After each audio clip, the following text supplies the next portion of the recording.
say warm welcome. So nice to see so many up here this summery afternoon in Brussels where the sun shines more than ever. This is a very important seminar. I'm just going to read out the whole wording of it.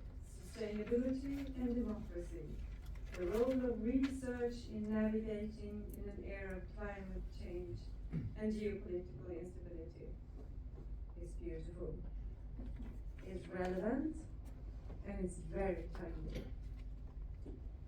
In today's rapidly evolving world, we hear those words in all speeches that the Commission holds is in this rapidly evolving world. But the world is rapidly evolving by the hour almost. Climate change and geopolitical instability are reshaping the global landscape. That is a fact. These twin threats, if you wish, demand more than ever urgent, coordinated action and innovative solutions that not only address immediate needs, but also build long-term resilience. And these twin threats require more than ever research. The European Union, with its strong commitments to boosting our competitiveness, is actively investing in research to drive decarbonization, promote circular economy models, and accelerate the transition to fossil-free energy.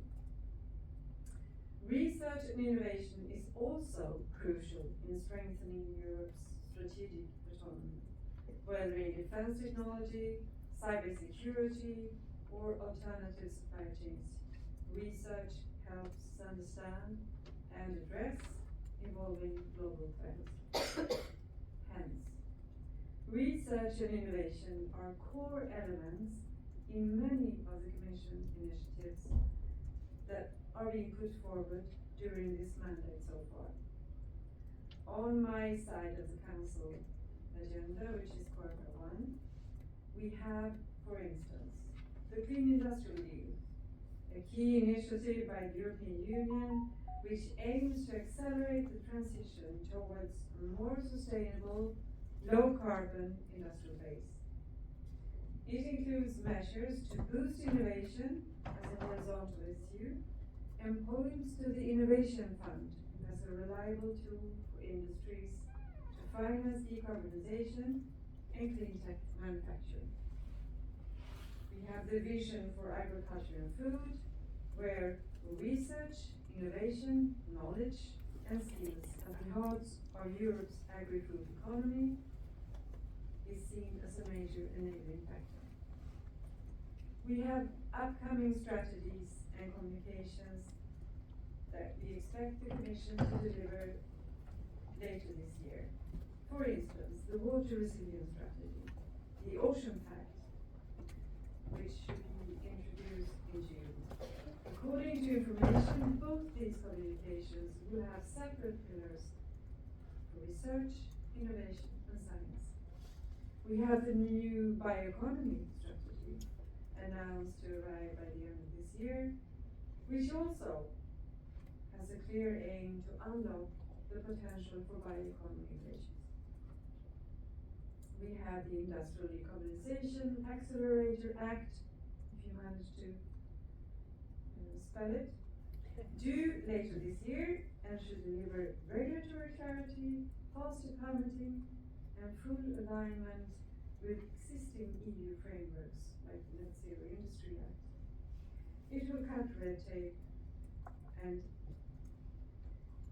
help us enable decarbonization at speed. To stay ahead in this race, it must actively support emerging technologies to keep the EU at the forefront of industrial innovation. We have the Circular Economy Act, which also is highlighted by the Commission and will arrive foreseen in 26, but with the aim to secure access to critical materials, and which will include elements of research. Finally, we're all waiting for the Commission to propose the amendments to the EU climate law with the new 2040 target, which will give market actors, we hope, the predictability needed to make the necessary investments in the green transition. So lots of things are going on, and research is really a red thread through all that's being done at the moment. Today we will explore just this, how research could drive solutions for a greener, more competitive and sustainable future. Nothing could be more important. I hope we will have insightful discussions this afternoon. Thank you very much.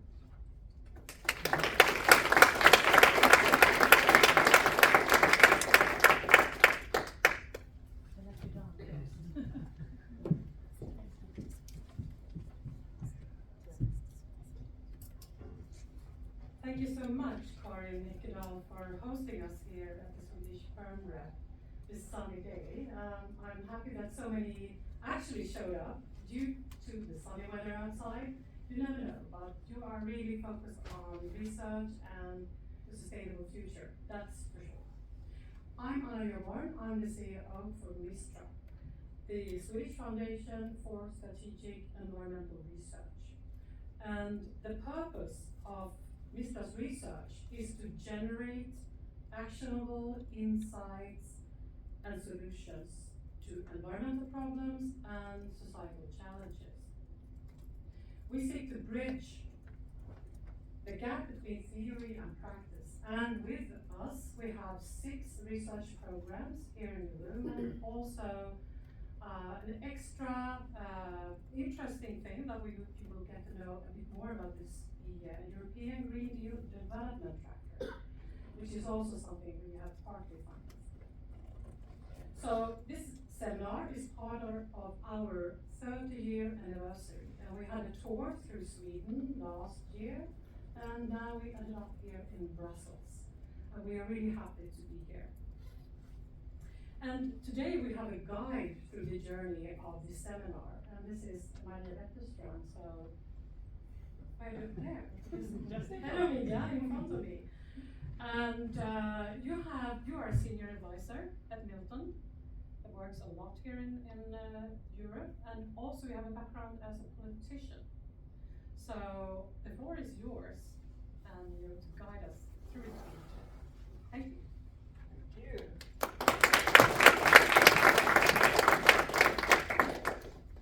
Thank you. I'm so happy to be here, and I look forward to these 2 hours, and I'm quite sure that they will feel much too short, but there will be a mingle afterwards.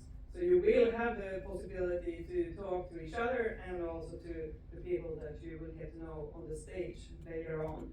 So you will have a chance to sort of digest the things that you hear. And we will also get to listen to the Commissioner for Environment, Water Resilience and Competitive Circular Economy, Jessika. She will arrive here soon, and let us hear a little bit what they are up to in the European Commission. So, my name is Maria, and I will do my best to help you to get to know a little bit more about the Mistra programs, but also the viewpoints of external panelists here also during our panel discussions. But I will not talk for too long now, because there are much more interesting people than me who will take the stage. And the first one of those I will invite to the stage without further ado is Professor Björn-Ola Linnér from Mistra Geopolitics at Linköping University. And he will talk on the topic of climate and geopolitical trade disruption, opportunities and risks for Europe. Please, Björn-Ola, the stage is yours.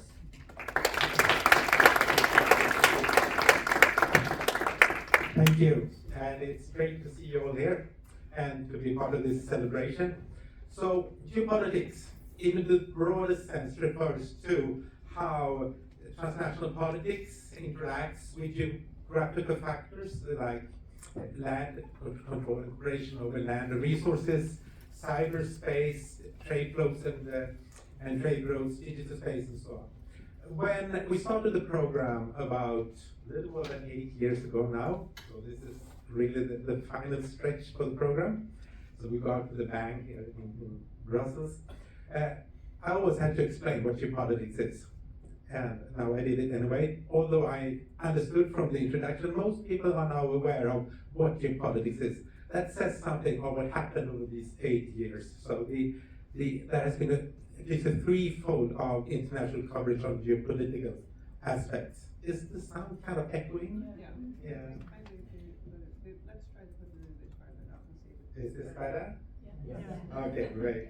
Even I was annoyed. So it was for you guys. Okay, so the threefold of the international coverage on just in geopolitics, and the fivefold of the research that over these 8 years only.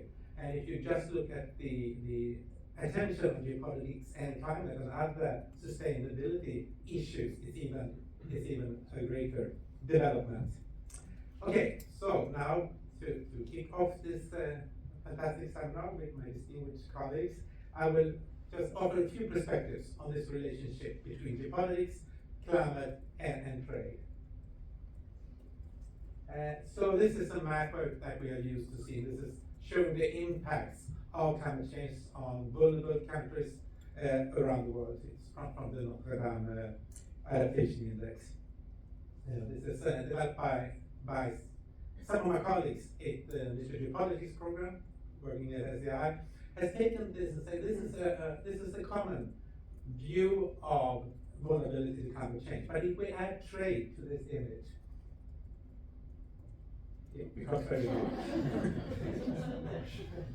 There we go. It's then. Okay, so the effect was lost, but I'll do it again. So we can see, for instance, for Europe, I promise not to move around here, so you have to use this one. We can see for Europe that it's definitely much more exposed to climate change. And in a globally warming world, we can see how trade creates new vulnerabilities, but also new resilience, which is also important to bear in mind. But now we'll talk about sort of the more detrimental effects for a while. We come to the cooperation later on. And in a globally warming world, of course, there are those who take advantage of the increased vulnerability due to trade. And trade in agriculture is one of the trade has made us less vulnerable to extreme weather affecting famine and so on. But that can also be used in the future to exert greater influence geopolitically. And we know also from research in a program that has analyzed Russian strategies in this area that already throughout this century, it has been an outspoken strategy by Vladimir Putin to increase the geopolitical influence as he expects that Russia will be a winner in food production due to global warming, for instance. But there is another concept in the geopolitical studies called the geopolitical distance. So if we can measure how close the countries are, how close they align with each other internationally when it comes to the UN, in the work of the UN and elsewhere, and our researchers trying to track this. How can we see if they align or are more distant from each other when it comes to geopolitical interest? We can see that those who are closer aligned in geopolitical interest, they also trade more with each other. So for instance, when China and the US, when we could see that their relationships become more geopolitical, have more geopolitical tensions between the countries, we can also see the trade with them. And the latest developments this last weeks has surely illustrated that. But there are research on this even before this happened, showing that if the alignment decreases by a factor of 10, then at least 2% decrease in trade. So we know that these are these effects. But what we also can see over the last years is that we have seen a proliferation of trade-related climate measures, which take new green trade agreements, tariffs, procurements, emergence of supply chain resilient trade corridors, and then also, of course, the common border adjustment, which the EU is first with now, but you can see similar development in UK, which are pretty advanced in their planning and preparation for the potential CBAM, and also discussions in many countries which are closely aligned to the EU. So there is this alignment that we can also anticipate that in the near future, the climate change ambitions will factor into if countries see each other as geopolitically more aligned or not. And that also then, if this research holds, will also then increase the likelihood of trade between these countries. And there's another factor. I will fast forward to some of the factors here in the introduction that I think are critically important for the European ambitions on the climate care and sustainability overall, for some of the trade geopolitical implications, but also related to this and impacting the geopolitics of sustainability for Europe is the tendency that we've seen that the sense of uncertainty, the worry, the existential feeling of uncertainty that has increased dramatically all over the world. Most pronounced, of course, in poorer countries, but we can also see it in middle and high-income countries. And this is data that was presented at the 30-year colloquium of the Human Development Report, which focused on new geopolitical and development challenges in the age of artificial intelligence. And I thought I'd share some of that with you, because I think that it's super interesting to think about our prospects and constantly what the connection between these three areas, trade, climate, and geopolitics. So the support for, the worry has increased. The support for democracy has only marginally increased, from a little bit more than 9% to a little bit below 9% in the UNDP data. But the support for leaders who might undermine democracy, authoritarian leaders, that has skyrocketed. So they call it a democracy paradox.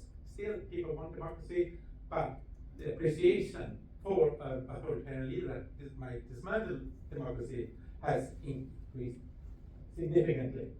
And this we can see in low-income countries. If you feel secure, then you have a low support for these authoritarian leaders. Then if you feel insecure, it rises. Not so surprisingly. More surprisingly, at least for me, was that this tendency, this difference, was more pronounced in middle-income countries and most pronounced in high-income countries.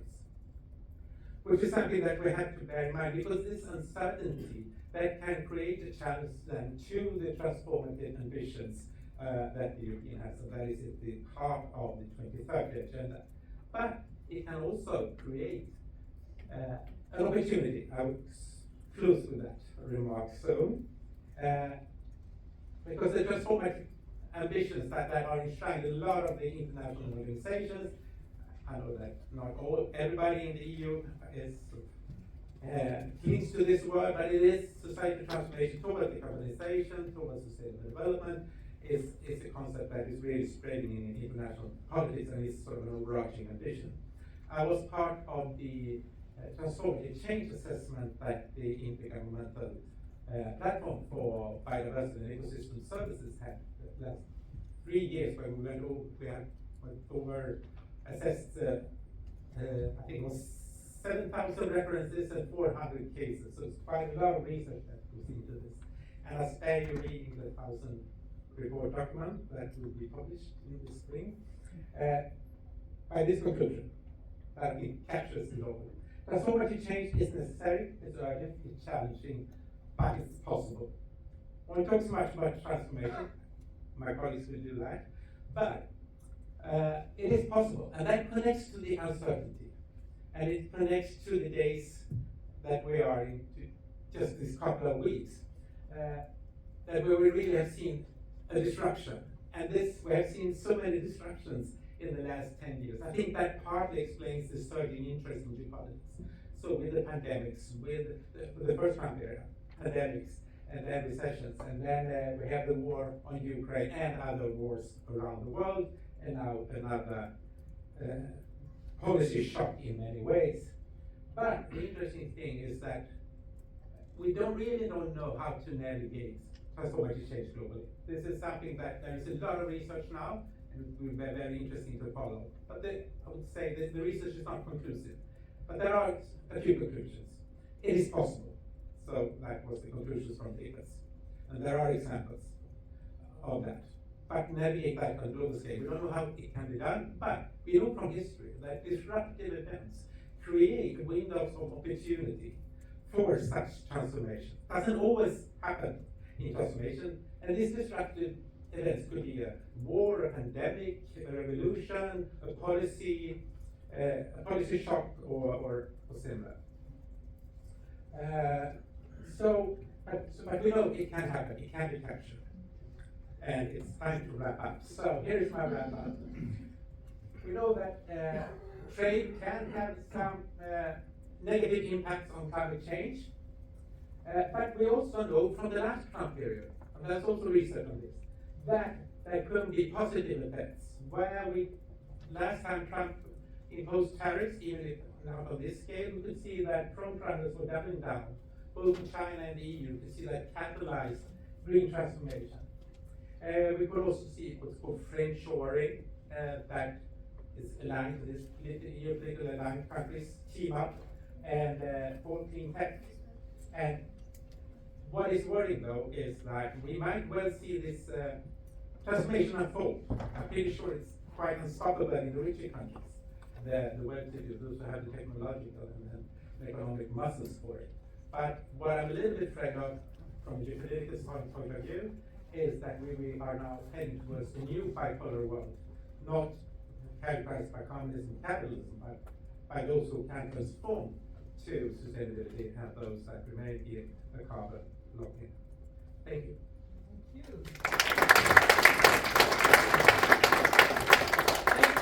Thank you very much, Björn-Ola. That was excellent, and we will get to hear your comments after all the panels later on today. So, yes, the program goes on, and the next speaker is Mikael Karlsson. And please, you're welcome to the stage. And you're a professor, and you're working with Fairtrans at Uppsala University, and you will have to tell us a little bit more what that is.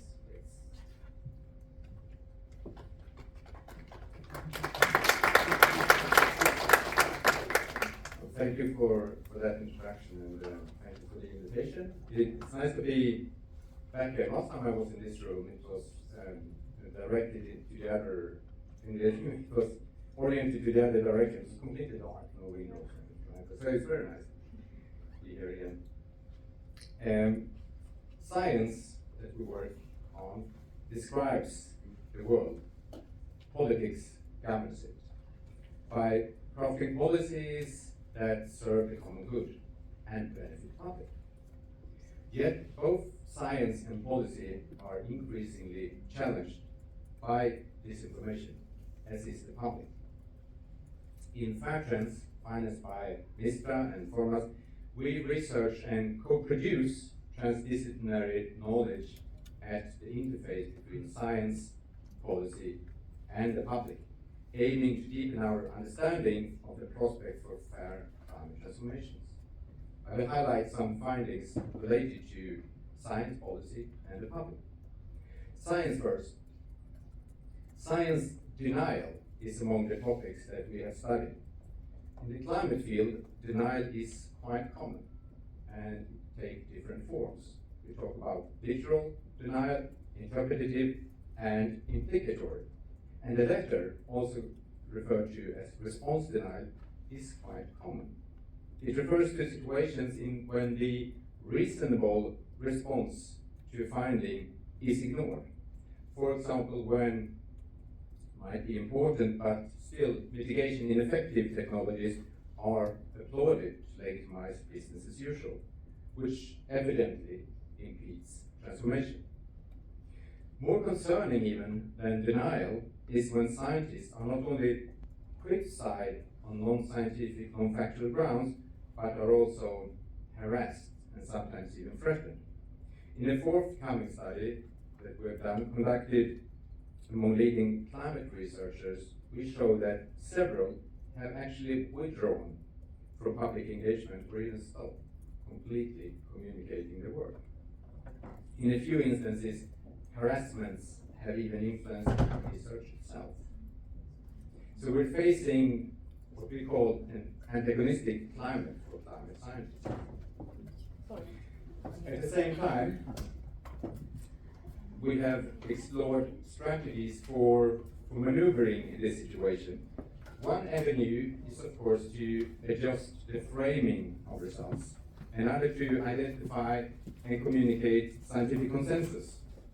It's also key to explain what signifies scientific knowledge compared to just taking a position, and to highlight the many climate policy co-benefits that we can see that quite often are of higher monetary value than cost of measures, and not least to engage in trust building and constructive dialogue. Unfortunately, we can also see, having interviewed a lot of scientists, that many research institutions are ill-equipped to support scientists with these tasks, in particular in cases when scientists come unafraid. While these challenges to science are clear, the policy landscape, my second point, presents its own set of obstacles and opportunities. So let's move there. After having been portrayed for many years as bad for the economy, climate policies, I would say, have since some 15-20 years increasingly been shown to support rather than weaken economic performance, whether we talk about jobs, growth, or competitiveness of countries and businesses. In recent years, though, organized climate backlash has resulted in policy rollback in some countries, including in my own, in Sweden, which now shows actually increases of emissions of historical proportions, placing Sweden in the troika with the highest emission increases in the EU last year. When analyzing this trend in studies based on macroeconomic modeling, we see that, for instance, the weakened biofuel mandate and the radically reduced energy taxes on fuels in Sweden in the last few years result in negatives in growth, not only in terms of rapid emission rise, but also negative in terms of impact on GDP, negative in terms of impact on employment. We also see that using the same financial resources to instead support, for example, electric vehicles, provide direct payments to citizens, or lower the income tax would yield better outcomes in terms of emissions, job, and growth. Even better, again, when we speak about emissions, growth, and employment, would be to raise the carbon tax as part of a broader policy package in which revenues are recycled to households, especially those in lower income deciles. When we now in Fairtrans co-create policy proposals, science-based proposals, with trade unions, environmental organizations, and rural associations and indigenous people, we arrive at the same conclusion. Moreover, a recent study that also includes representatives from several business organizations strengthens these findings. We find strong support for both broad and deep climate transformation reforms based on effectiveness and fairness, including railway electrification, compensation schemes for wind energy expansion, reformed fiscal policy framework, and so on. In other words, there is, I would call it, robust scientific evidence that climate policy can be designed in ways that cut emissions and strengthen the economy, and that is understood by a majority of key players. Moving then to the public in the last 4 minutes, and their acceptance for climate policy, we also know a lot. We published a range of articles based on a large-scale national survey. Among the questions, we asked people in Sweden about reducing increasing the carbon tax of fossil fuels. And remember that the Swedish tax is among the highest in the world. About 44% opposed that. And more than half of these, 26% of the total, completely disagreed. But when we introduced a collective justice framing where the revenue from the tax would be redistributed to rural communities on the one hand and low-income households on the other. 80% of the antagonists, 26%, moved and changed their stance completely, resulting in a clear overall majority in favor of the tax increase, underlining the need for policy packages. We saw the same when we developed the first national climate assembly in Sweden, when we selected people, 60 persons, forming mini Sweden, reflecting differences in age, residence, political sympathy, climate concern, similarity. These persons collaborated, they deliberated, they met 9 times, they listened to expert input, and developed their own policy proposals and voted on them. And they were in favor of high-speed train coordination at EU level, introduction of equal aviation taxes across EU countries, a unified national public transport ticketing system in Sweden, implementation of a national reduction obligation for heavy-duty vehicles, distance-based taxes for lorries, and so on. If we finally zoom out, again, this survey shows that 77% of Swedish citizens worry about climate change and its consequences. While many in this survey acknowledge that transition to a fossil-free society may be costly, an even greater number saw it as an opportunity to create jobs. A majority moreover consider that Sweden's current climate goal for 2045 should be set at an early date. And interestingly, most respondents prioritize investments in transitioning to a fossil-free society over investments for lowering fuel prices, whereas the Swedish government is doing the opposite. I can go on for long with similar results, but to summarize, science shows a robust public mandate for more stringent policies. So the actionable science that we have produced over the years in Fairtrans clearly demonstrates strong expectations, significant economic opportunities for advancing fair, effective climate transformation policy. Thank you. Thank you very much, Mikael. And now I have the great honor to welcome the Commissioner for Environment, Water Resilience, and the Competitive Circular Economy, Jessika Roswall. Please, take the stage.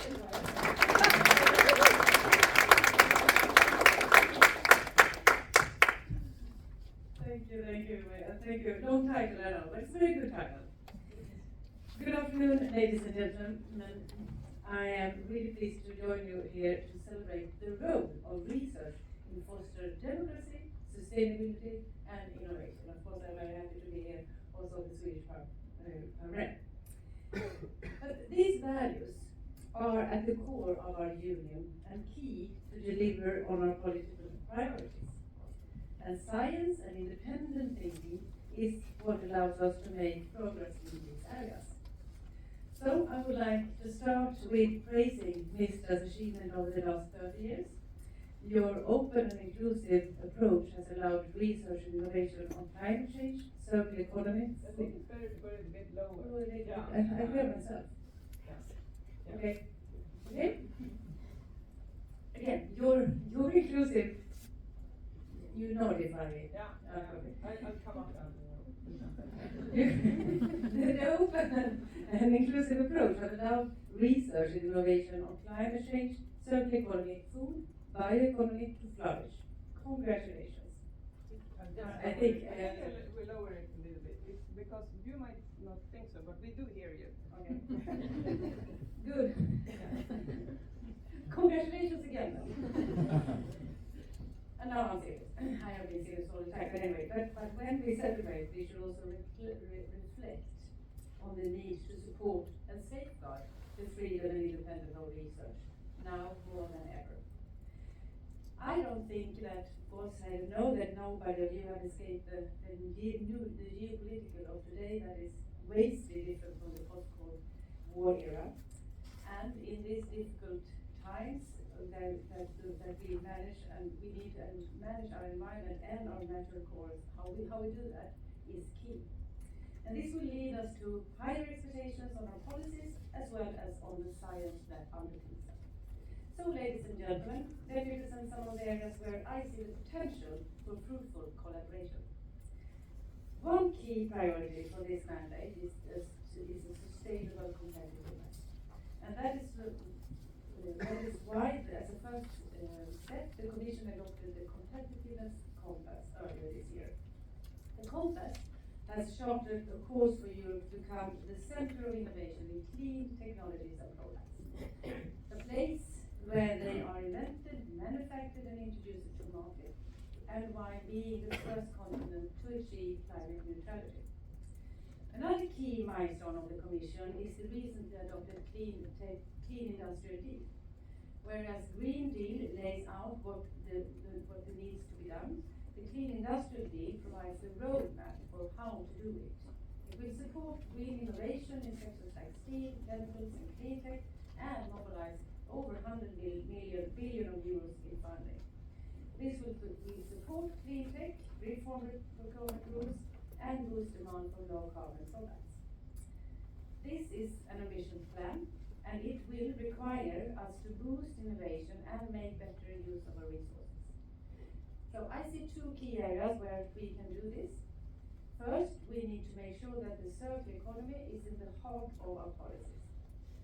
Our ambition is to position EU as a world leader on circular economy by 2030. To move to circular economy that will lower product costs, reduce waste and CO2 emissions, while creating an industrial model that benefits the environment and our economy. It will also help us to reduce the risk that come with relying on third countries for our critical raw materials. Our forthcoming initiative, the Circular Economy Act, builds on the forward-looking recommendation of the Draghi and the Letter reports. And this is, I would say, not only a policy shift, but a large step towards establishing a more sustainable economic model. Importantly, it lays the foundation for a single market for waste and secondary and reusable materials. It's time now to turn waste into Europe's greatest untapped opportunity. To do that, we want to increase efficiency and recycling. Our aim is twofold. First, to generate new market demand for secondary raw materials, and second, to ensure that a high quality supply of recyclers are at competitive prices. Today, it's often cheaper to import primary raw materials than to use secondary raw materials produced in the EU, and that is not just inefficient, it's also unsustainable, and it's holding us back. The second area I'd like to raise is the bioeconomy. A rapid expanding market.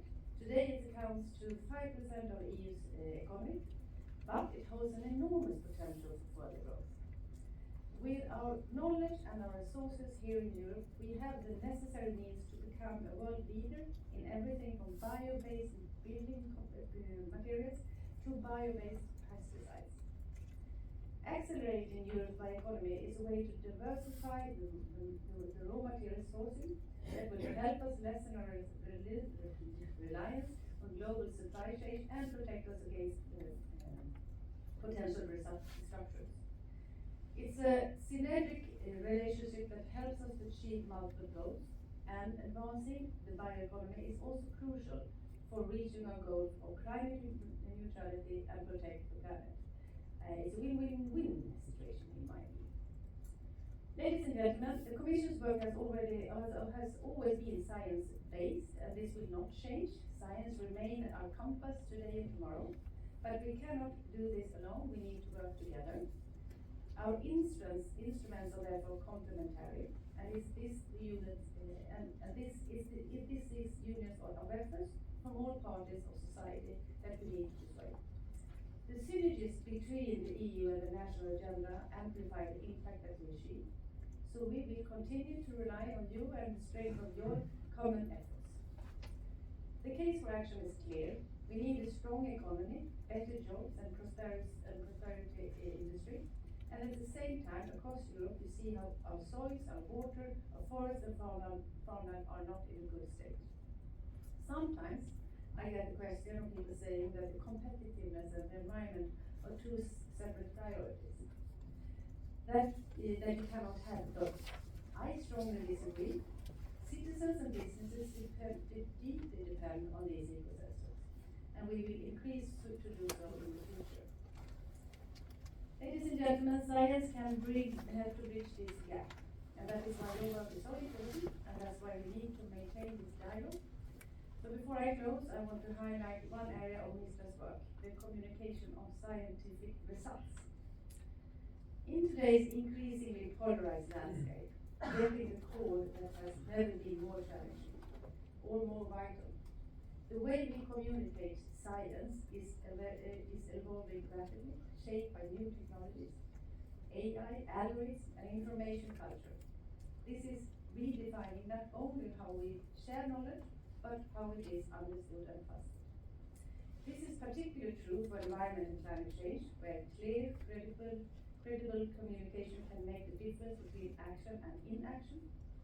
One of the greatest threats to democracy is fake news, disinformation, spread deliberately for political manipulation or for economic gains.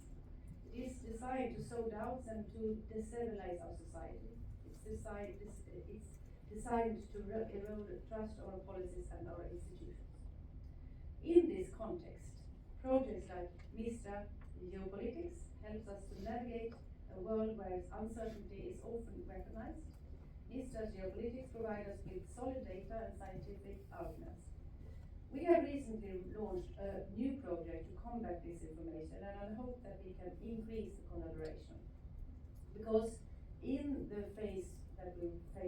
world that we face today, the challenges, our greatest strength is to work together. So on this note, just let me conclude by thanking Mistra for the invitation and again also congratulations on your 30th anniversary. I hope that many more milestones will come.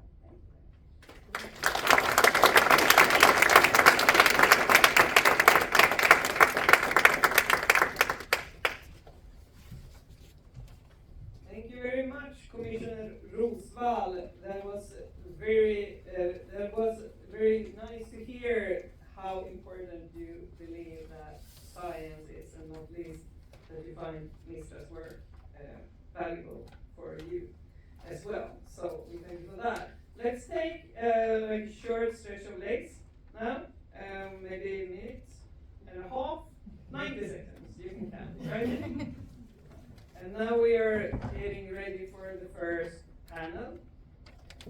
The panel is called Current Status of the EU Green Deal, Challenges and Possibilities. And Mistra has funded several research programs and projects related to decarbonization, geopolitics, green policies and such. So there are a lot of relevant knowledge concerning this topic, but I will invite to the stage first Dr. Mikael to give a short introduction to the Mistra-funded Green Policy Tracker before we continue to the actual panel discussion. So, Mikael, please come to the stage and you can tell us a little bit what this project is all about. Thank you. Thank you. First, extend our gratitude to Mistra, Anna, and the Swedish representation to the EU, Karin, for having us here for this incredibly important and timely discussion. And also would like to express our gratitude to Mistra for funding the work of this Green Policy Tracker, which I will give you a quick introduction of. So the EU Green Policy Tracker, it monitors the status of policy implementation of climate and environmental policies at member state levels. So these are the EU policies. And what we mean by policy implementation, we're not talking about the effectiveness of the policies to deliver on the targets, but rather the process of aligning those EU green policies to national legislative frameworks around aligning and assigning responsibilities and roles to relevant authorities. It's about building administrative capacities in governance structures and also securing the resources. And this is an area which has largely been a bit of a black box when it comes to around the overview of policy implementation, and the role of this tracker is to provide a little bit of transparency in this area. So today we are here with the Mistra Foundation launching the prototype of this EU Green Deal Tracker, which is currently examining the implementation of 4 EU Green Deal policies across Sweden and Estonia, Those 4 policies are the seed ban, the carbon border adjustment mechanism, the revised land use and land use change framework, the Just Transition Fund, and the revised energy efficiency directive. With the long view that we're aiming to build a comprehensive tool for implementation transparency across all the different climate and environmental policies of the EU, with all EU member state countries in the long haul. So just to give a bit of an insight of what kind of information it provides, so we anticipate that this will have valuable insights for different stakeholders, certainly policy members in Europe across both the EU level and the national level as well. We expect this providing insights for policy analysts and civil society. The tracker gives a country-level snapshot of policy implementation status across different EU environmental policies. It provides also a deep dive into specific policies in country contexts. It allows us to provide comparative analysis of implementation patterns, so we can see what policy challenges are being shared by different countries and perhaps across different policies, and which are maybe potentially country-specific or policy-specific in nature. And then finally, it also enables us to get an insight in what are some of the drivers that are either enabling or hindering implementation of policies. So we have a small kind of a video here that provides you with a bit of an overview of how this tracker works in practice, and perhaps you could go ahead and The EU has adopted numerous green policy initiatives to guide its transition to a climate-neutral economy by 2050. The success of these policies relies on their effective implementation at the national level. Our tracker can help EU and member state officials, as well as policy researchers, gain a comprehensive insight into green policy progress across Europe. While the full version will monitor the implementation status of all green policies across the 27 EU member states, this prototype tracks 4 policies of the EU Green Deal in 2 countries. The policies were selected based on national relevance and to cover a variety of sectors. Estonia and Sweden were chosen due to their long-standing involvement and leadership in sustainability policy within the EU. Select a country to explore its progress on each policy's implementation, identify strengths and challenges, and delve deeper into the national context based on up-to-date information from leading officials in government departments and national authorities. Or you can focus on any single policy in each country for a more detailed overview on progress to date. Our tracker allows you to compare policy progress across countries to identify synergies, shared challenges where higher level support may be needed, or opportunities for knowledge sharing between member states.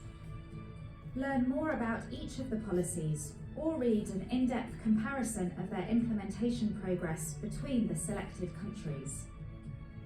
We hope our tracker provides valuable insights as we continue to expand its scope to support effective policy implementation for a climate-neutral future. So, this is the tracker. You can access it here through the QR code, but also wanted to mention that we have, alongside the tracker itself as the web-based tool, we've also published a policy brief that synthesizes and summarizes some of the key findings from the tracker, and also highlights some of the cross-cutting issues that we're seeing across these different policy areas for the 2 countries. So, with that, Yeah, thank you very much. You don't leave. You can go, you know.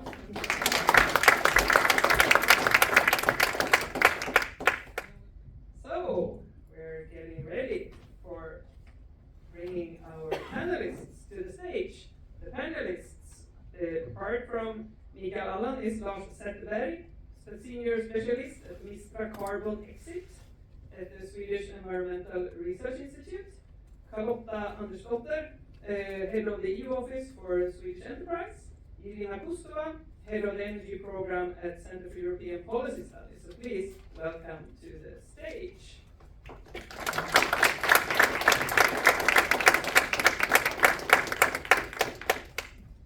So, yes, trying to stand where the microphones are so that they can hear you when you speak. The EU Green Deal has faced both strong momentum and significant pushback lately. In a time of geopolitical instability and economic uncertainty, the Green Deal might seem to be at a little bit of a crossroads. So I would like to ask every one of you to give a relatively short answer to the question, where are we right now? Would you say the Green Deal is facing like a temporary political setback, or are we entering like a longer phase of reorientation? Lars, do you want to start? Certainly, thank you, Maria, and hello everyone. It's an honor to be here at the Swedish representation and in Brussels. Thank you very much, Mistra, for organizing this. Yes, I think it's a very relevant question when we look first in the US with the new government and see what's going on there with these crazy tariffs that are being implemented as we speak here, but also the threat to leave NATO. Of course, this has brought both trade and security issues up on top. But before that, we also had the Draghi report, which has been very influential for European policy. And one of the main conclusions there is that EU industrial development is lagging. We need to step up when it comes to industrial development. So with all this happening at the same time, it's easy to think that, okay, environmental issues will need to stand back. But actually it's quite the opposite, because the Green Deal is not a cost, but an opportunity. By phasing out fossil fuels and increasing the share of renewables, we will actually become less dependent on imports of fossil fuels, which we import a lot today, and also that will reduce the revenues to Russia and funding the war against Ukraine. But also the Green Deal means the development of green technologies, and the EU is in a very good position to do this. We heard about bioeconomy, but also to develop green steel and green cement and green vehicles and electrify industry. And this, of course, provides business opportunities. So I wouldn't say, and also this is highlighted in the Draghi report, so it's not only about lagging behind, but it's also showing on these opportunities that we have. And the decarbonization is definitely one of those opportunities. So I wouldn't say that the EU policy is being reoriented, but I would rather say that there's more emphasis on independence, and I think that's something we will be looking at for the next 5 years with the new Commission. So it's more that we are moving in the same direction as before, but we use other arguments or wider. Yes, I think so. But I mean, those arguments are not new. They were here for three years ago when Russia did the unprovoked invasion of Ukraine. Even then, the EU was very fast responding and working a lot on becoming less dependent on imports. EU for it. That's right. There is one new issue though, and that's defense, but that requires a lot of explanation, so maybe we can return to that later. Maybe I will. Irina, what would you say, where are we right now? Well, yeah, I will talk about a bit more from an energy perspective. So I would agree with Lars that, well, the trajectory is there, the energy transition, the fourth energy revolution, or like whatever you call it. And of course, it's not like an overnight click. So it's a journey, it's a long journey, and the trend is there. And the big question is like how we arrive there. The core underlying assumption is like we need a strong economy. So without a strong economy, without strong internal market, it's very difficult to project externally anything that you would call like normative power Europe, regulatory power Europe, or whatever. Like. So it's very difficult to project any soft power or hard power, market power, if there is no strong economy. And of course, the Clean Industrial Deal is all about, well, clean tech. We saw it, it's very clear. But also in energy, well, there are not so many choices. Yes, Europe is import dependent now on fossil fuels. Also, well, in the green transition, there are dependencies on critical raw materials. So there is a lot of work needs to be done how to actually probably reduce these dependencies within the Clean Industrial Deal. And actually answering your question, that's the question we try to answer in our report. We published it last June. So it's green and enviable. So we try to, we think that Europe, the European Union, can have enviable economy. And there we try also to answer a bit more in details this question. So in a nutshell, yes, it's on track, but there can be different trajectories. Yes, thank you a lot, Irina. And Charlotte, I apologize for getting your name wrong on our PowerPoint. Charlotte is your name, right? Yeah. Please, what's your view on this? Well, I do agree also on that we are on track.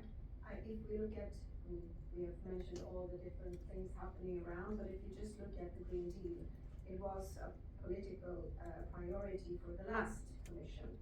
And as the commissioner said, we're moving into the implementation through the Clean Industrial Deal. So if that is, the reorientation is more not in a political policy or priority, although there are other challenges that we have seen from when the Green Deal came out in 2019, of course, but the track is still there. It has just been reoriented a bit more towards, or quite a bit more towards the implementation, which is something that we appreciate, of course. Yes. Thank you very much. And Mikael, how would you phrase it? Where are we right now? Yeah, I would agree with my colleagues here in the sense that this is a temporary political setback. I don't think this will have a lasting implication. And the reason why is mainly that the structural integrity of the West Antarctic ice sheet doesn't care about the political headwinds on either side of the Atlantic. Only a few days ago, you had Gunther Hellinger, a senior board member of one of the world's leading insurance companies, Allianz, warning that without far greater ambitious climate policies and actions, we would probably see the end of capitalism in the coming decades. And this is simply because of the fact that we're now increasingly seeing the erosion of the financial institution's ability to absorb, transfer, and adapt to climate risks. At the same time, you'll have, there was a recent report a few weeks ago coming from the Institute of Actuaries. So these are the mathematicians and statisticians that are working in financial institutions with risk analysis. And in that report that they published, they actually stated that the Paris Agreement goals were not informed by realistic risk assessment and are implicitly accepting high risks of tipping points. And so what that tells me, these things, is that we're actually now starting to see the financial institutions and financial sectors taking a far more starker tone in their warnings and being more vocal on the actions. So while much of the kind of our actions on climate policy has been very much driven by industrial strategy for good reasons, it has been incredibly important to unlock kind of and co-op with the business sector to help unlock the green growth and the green job opportunities around it. And certainly that will continue into the future. But I think we are still at a conjunction point where we need to go into looking beyond climate policies as an industrial strategy. This is a civil protection, this is a national security issue. And I think that will help us unlock solutions and issues that we've perhaps been kind of refraining from tackling on to date. Thank you. Please don't hesitate to raise your hands if you have comments when up to the other speakers' comments, so to say. I think this is a really interesting topic that you mentioned because even if we can see that the costs of climate change are becoming more evident and the risks become more obvious, there is still a tendency in the political discussions to become a little bit more short-term.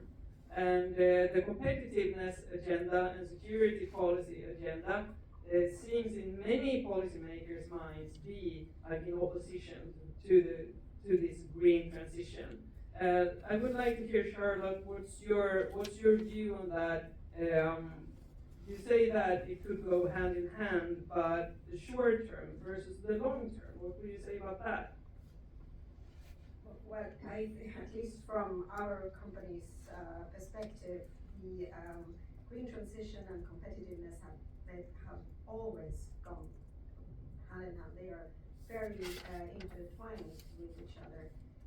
From our perspective, we don't see that you have to keep two thoughts in the head at the same time.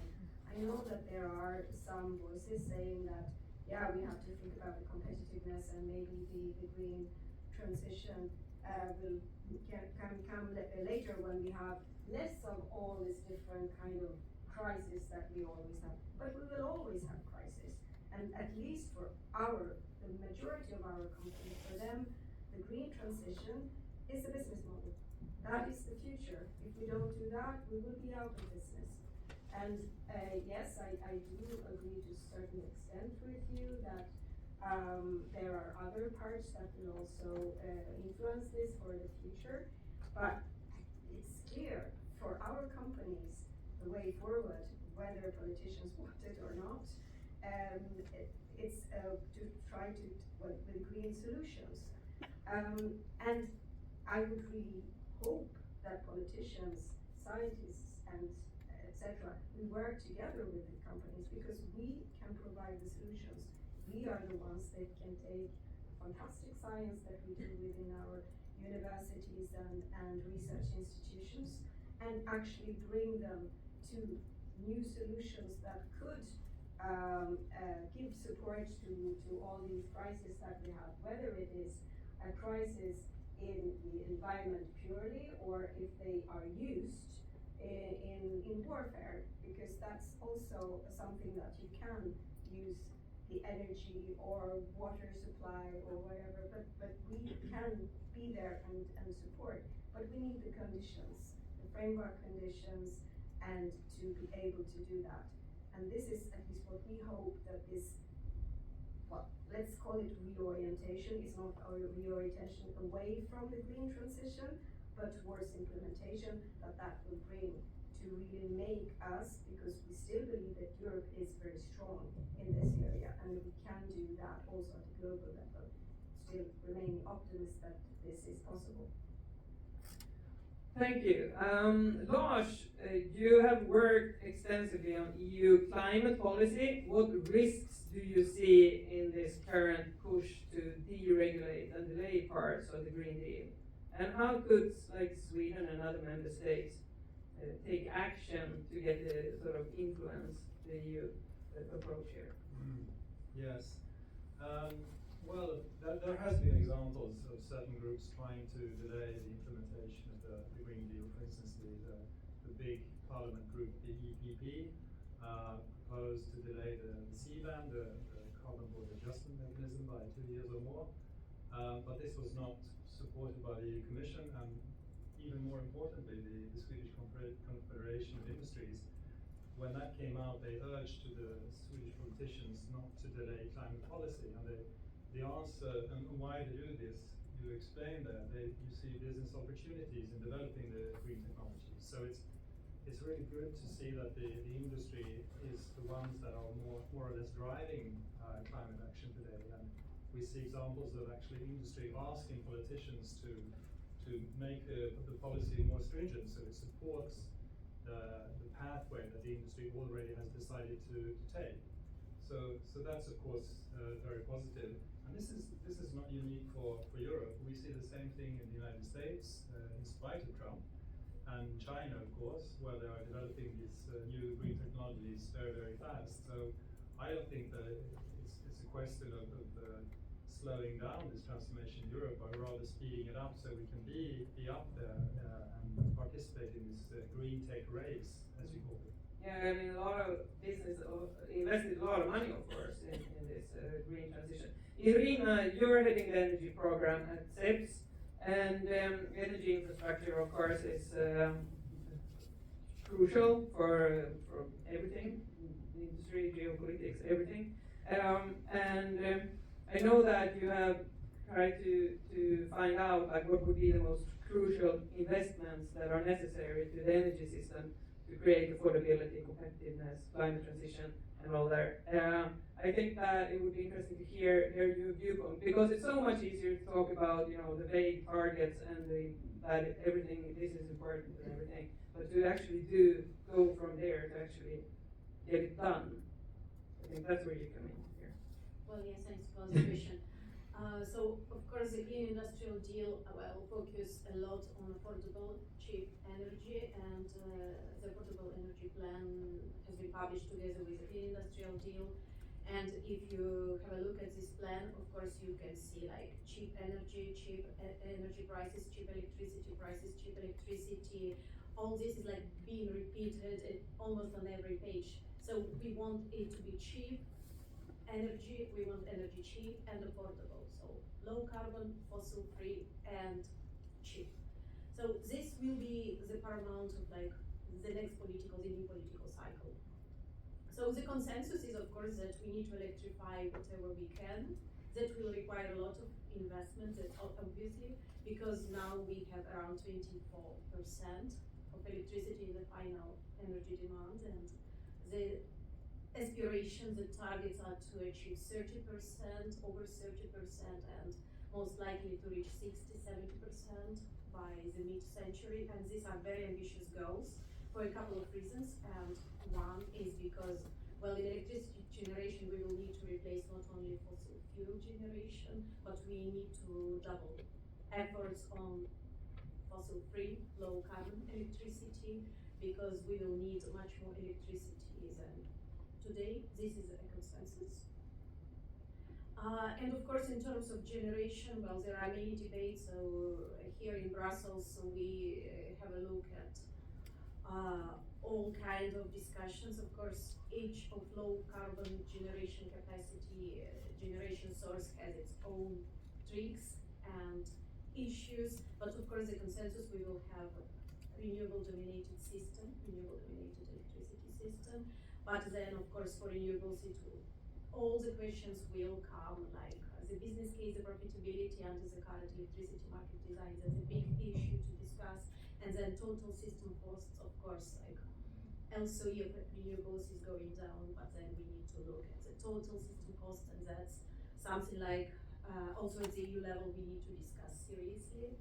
For nuclear as another low carbon dispatchable option, of course, well, the debate in Brussels is pretty polarized, it's pretty contested. And of course, like economics, especially with increasingly negative prices, electricity prices, it's also like another big question mark to discuss, and that's what will be also done in the next, in the new political cycle.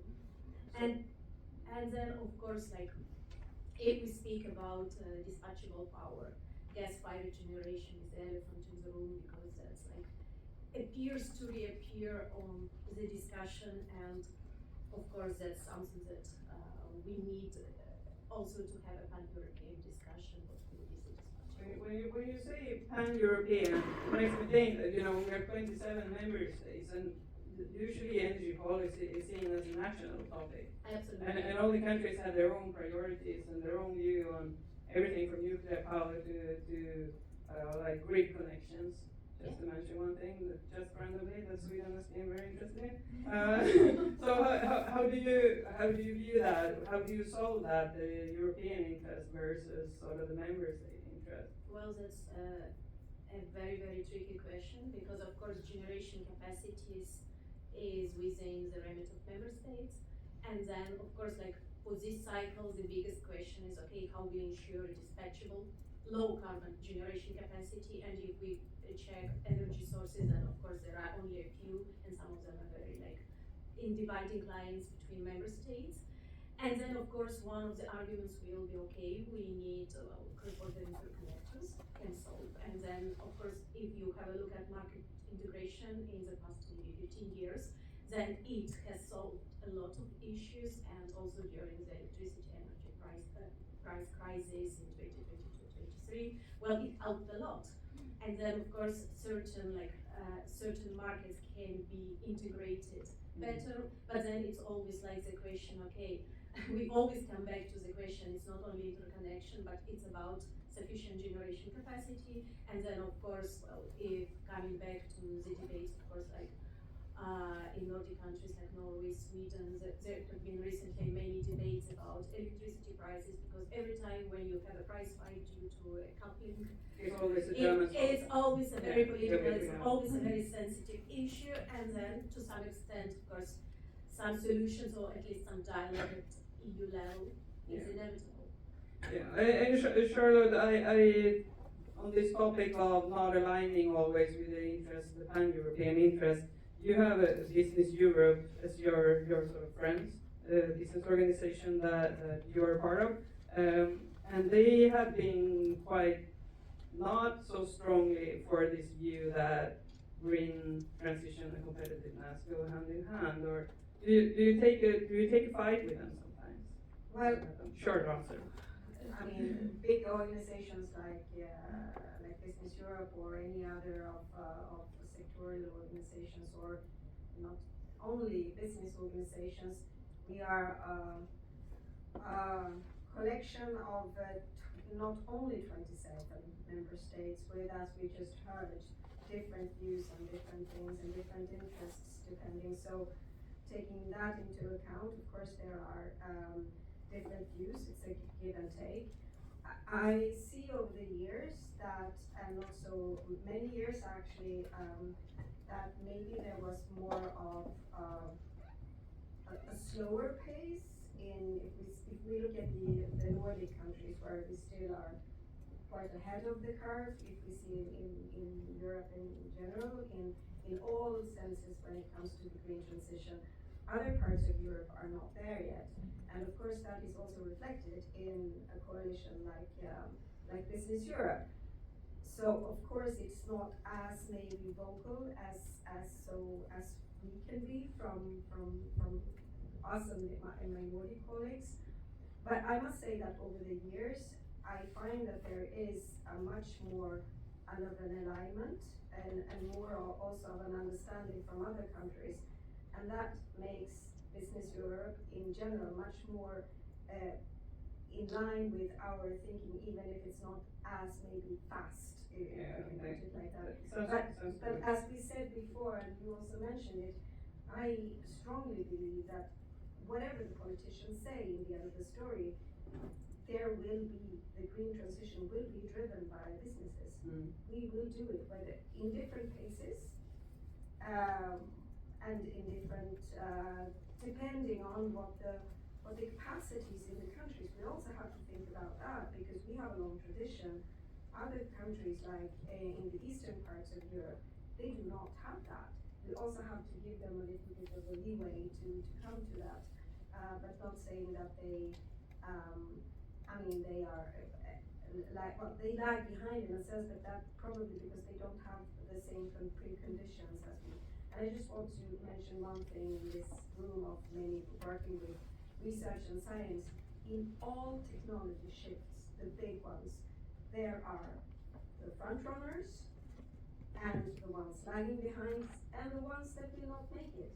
And this is also here, and you can see that in a collaboration like Business Europe or whatever organization that we have around here in Brussels. So to your question, we are getting there, maybe not as much in speed like the Confederation of Swedish Enterprise, but in Roswall we are all aligned. Thank you. I will give one question now to Mikael, and then I will let all of you get a short question at the end. So you mentioned the risk of climate change.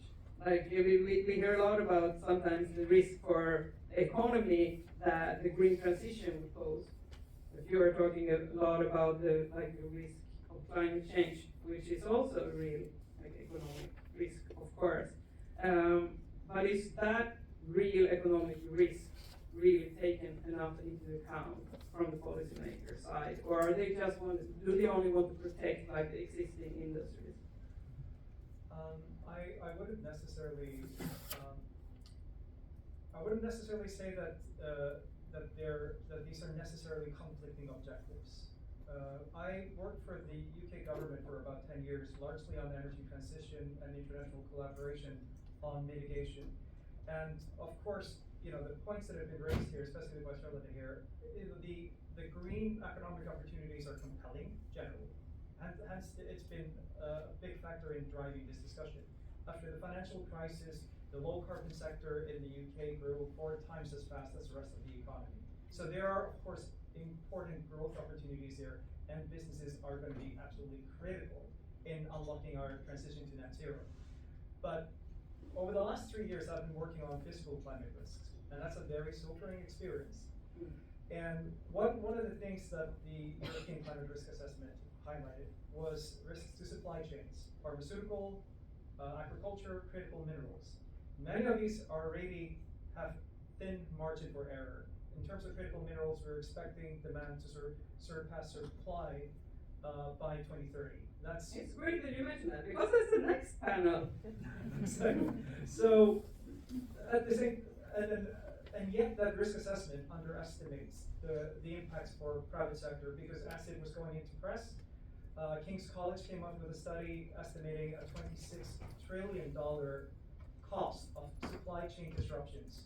And this will largely be felt by businesses. And you're already seeing Standard & Poor's starting to downgrade, causing downgrades of corporate credit ratings on the basis of physical climate risks. So I think businesses are becoming very acutely aware to this. I think one of the problems is what happens to the small and medium-sized enterprises, because you have a lot of the early movers in this field, whether it's on mitigation or adaptation, sustainability or resilience. These are bigger corporates that have deep pockets, and they have the ability to be the first movers.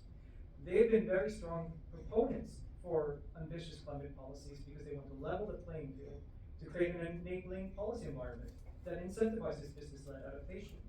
But the problem is that small and medium-sized enterprises, they have weaker access to finance, weaker balance sheets, and they're not being caught up in this. And the problem is that many of those organizations that are now adopting the reporting and disclosure and due diligence requirements of the CSRD and the CSDD, they benefit from the transparency of the supply chains that enables them to identify a host of different supply chain risks. Small and medium-sized companies that are not being subjected to that, they also lack that transparency, and they will be vulnerable as a result. So this is not about passing blame on anyone. These companies are struggling for good reasons, but this is where I think policy needs to step up to provide the support as well, not only making the demands. These It's difficult for one like mid-sized company to solve it themselves. It's not like something that everyone is doing. Thanks a lot. So we need to move on, unfortunately, but there will be mingle and things, and and if you want to invite any of these excellent speakers to your own event at some other time and talk more to them, they would be happy to come, of course. So the last question that I want you to just say very quickly, what's your favorite Green Deal thing that you do not want the Commission and the Parliament and the Council to step back from? What would that be if you choose just one thing? What's your favorite, Charlotte? Actually, it's the ambition of the Green Deal that when it came, the direction that it gave. That's, at least from our point of view, the favorite part. Then it's how this is developed. Only those that you like. The ambition is very right, and we hope that will not go away.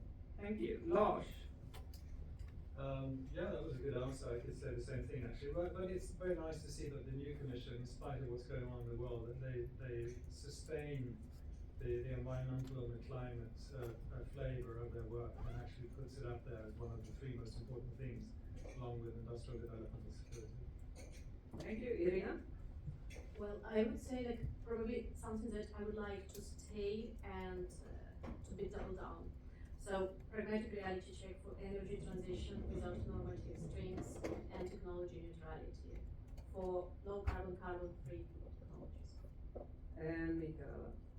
It's difficult to select. It's like which one of your children is your favorite. There are so many things that are equally important, but I would like to say that in spite of challenges and improvements that need to be made to the CBAM, I think that's an extremely important policy. We often talk about it as a dry kind of tariff, it's a trade policy lever, but in many ways this is really like a global industrial strategy incentive. It is really, if it becomes successful, implemented, this will, I think in years later we'll be looking at it as a moonshot effort. Thanks a lot, panel. You did great.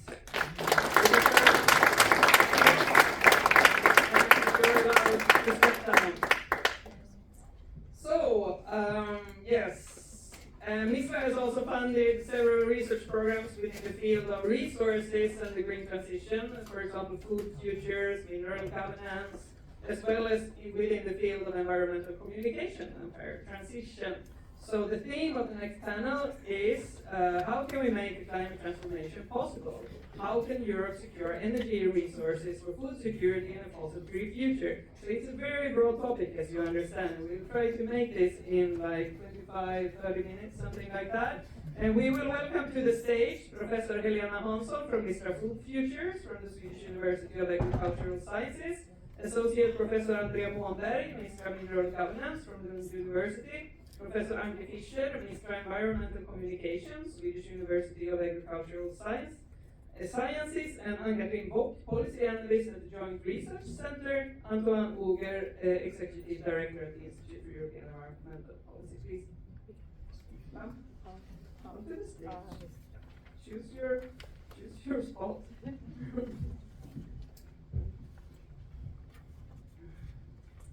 So, climate action is no longer just about emissions, it's also about food security, resource governance, geopolitical stability, and a lot of other things. And also, not least, getting the support of the public for the green transition. So, we will focus now on how Europe can move from these fragmented policies to kind of systems approach. And my first question to each and every one of you, and you can also introduce yourselves very shortly.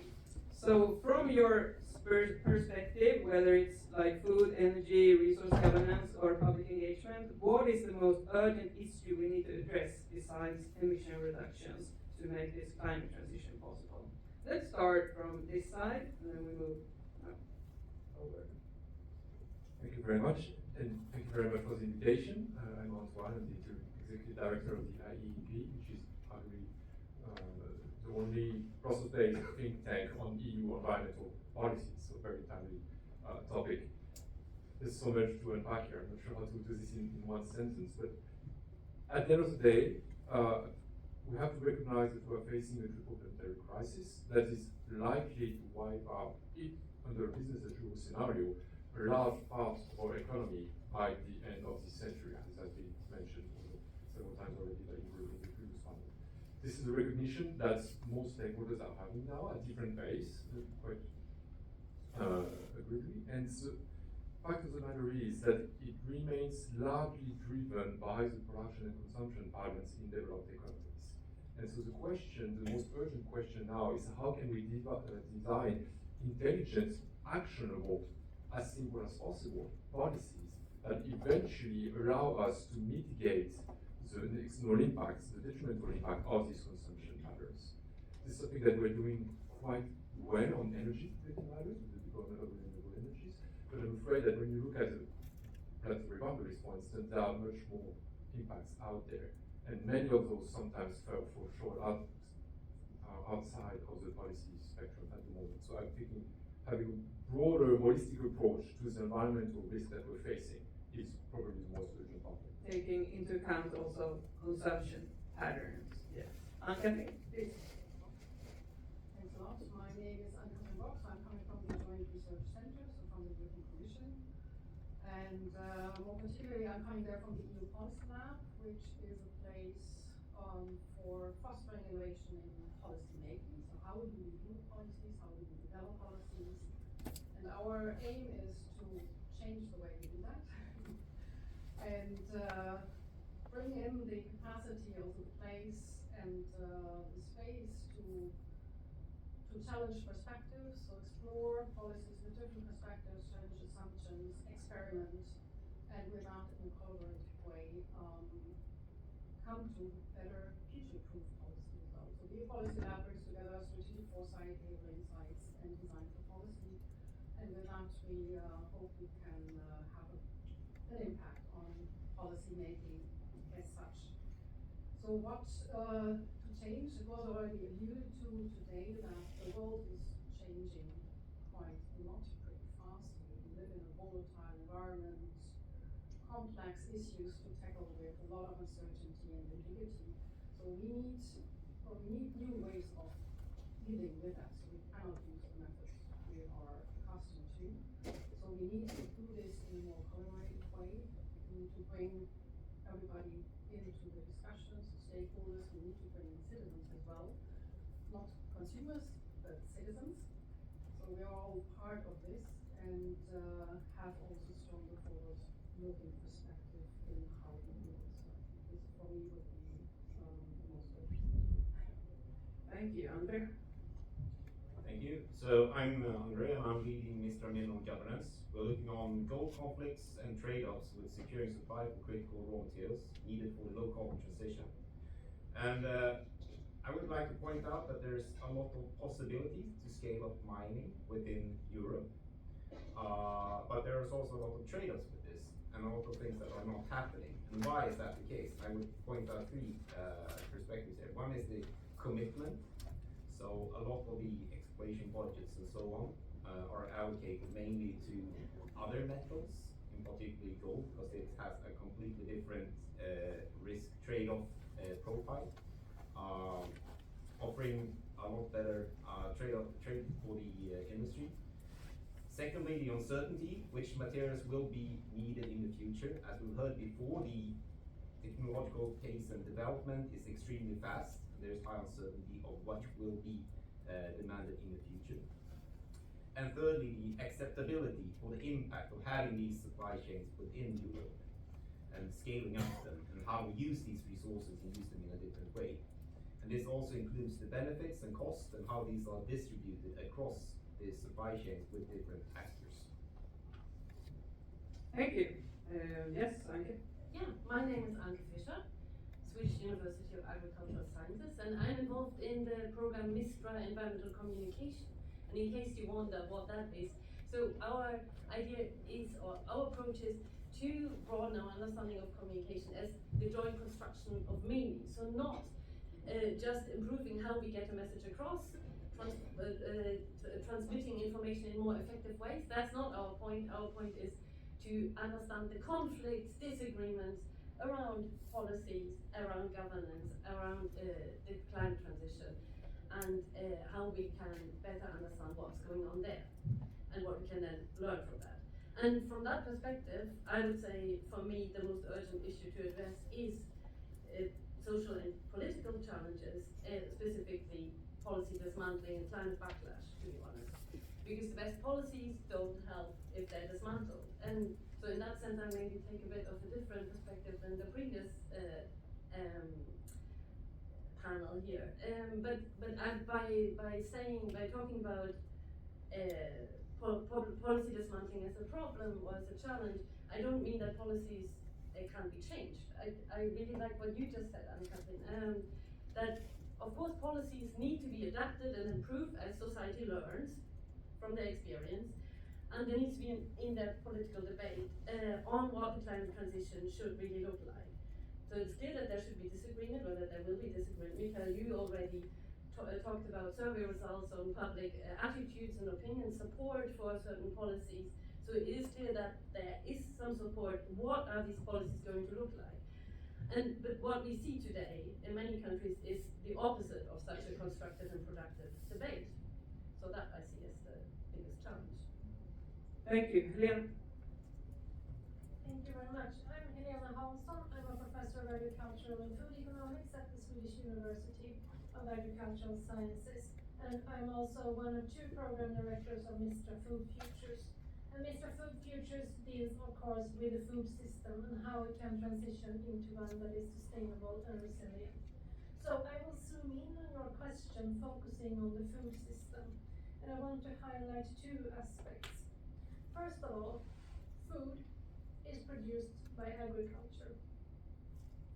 That's a fact, right? But sometimes I feel that people forget that. Food is produced by agriculture.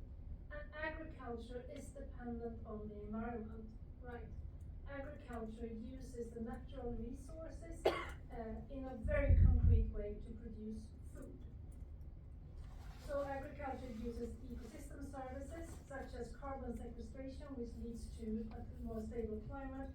It uses ecosystem services to regulate pests, to increase soil fertility, and so on, so we can have food at the table at the end of the day.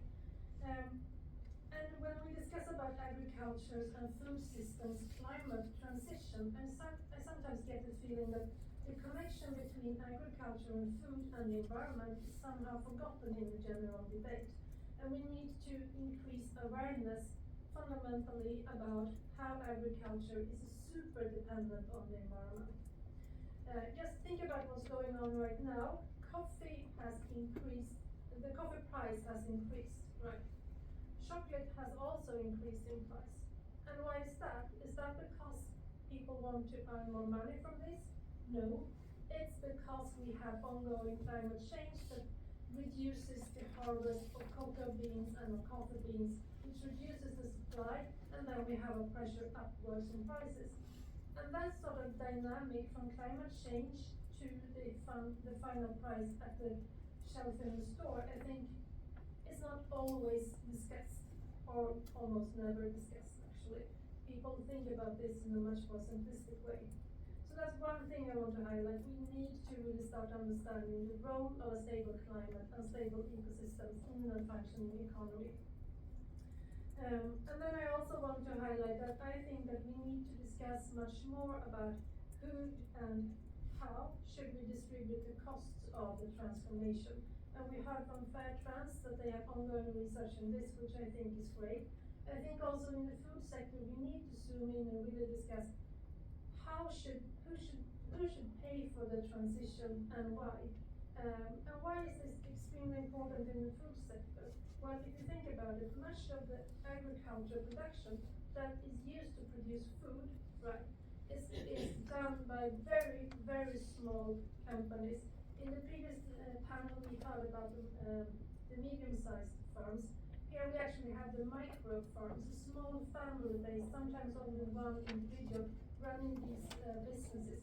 And we really need to start talking about how can the costs that will be imposed on them be transmitted throughout the food value chain, and how can it be shared also with society. So these are also super important questions that I think we need to start to unpack to really understand how we can make the transition happen. Thank you. Very interesting issues that you raise, all of you, and it seems that we touched a little upon on what my next question is about. I will pose this question to Helena, Andrea, and Antoine. In all your fields, food, energy, critical raw materials, we're being told that we should increase production. We should produce more. In food chain, at least in Sweden, we're talking about we should increase production of food within Sweden for security reasons, energy, build more nuclear power plants or windmills or solar panels, whatever it is, critical raw materials. We just see this graphs like growing demand, but resources are limited, and these choices come with trade-offs. So how do we avoid like shifting the burdens from just one system to another system, or from one group to another group? Who of you wants to start? Antoine? You're closest to me.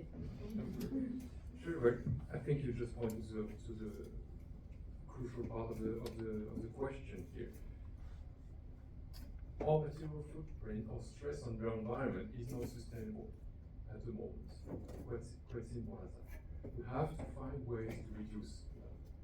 This is why I pointed to consumption patterns. Sufficiency issues need to be put front and center of all Sufficiency needs to be put in front and center of policy making.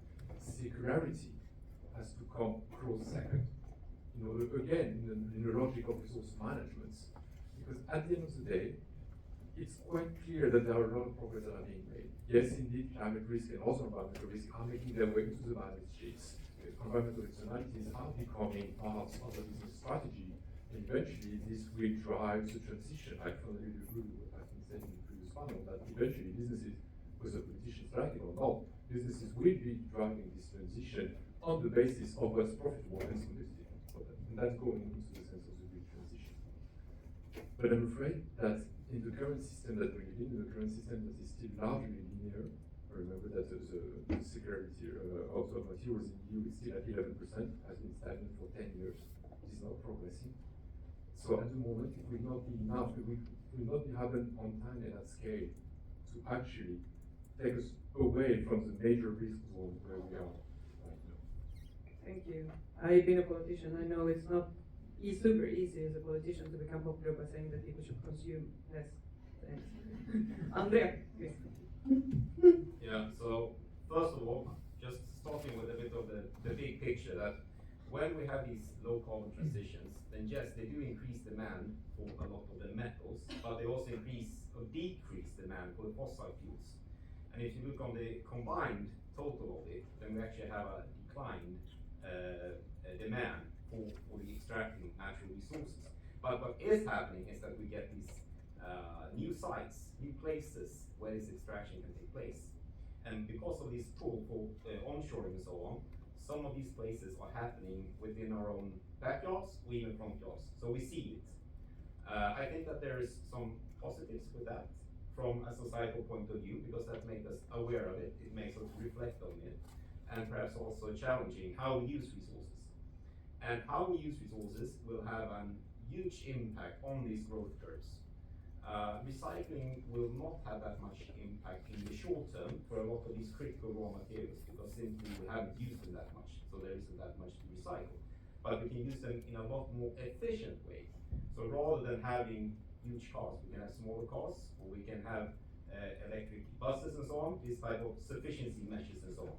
And that will have a huge impact. And it also will have a huge impact then on how much new mining that needs to be scaled up to have it. Because even if we do all of that, there is still a demand for increasing mining for some of these materials. That's at least my firm belief from some of the studies that we have done, but perhaps not as much as would it as other be the case.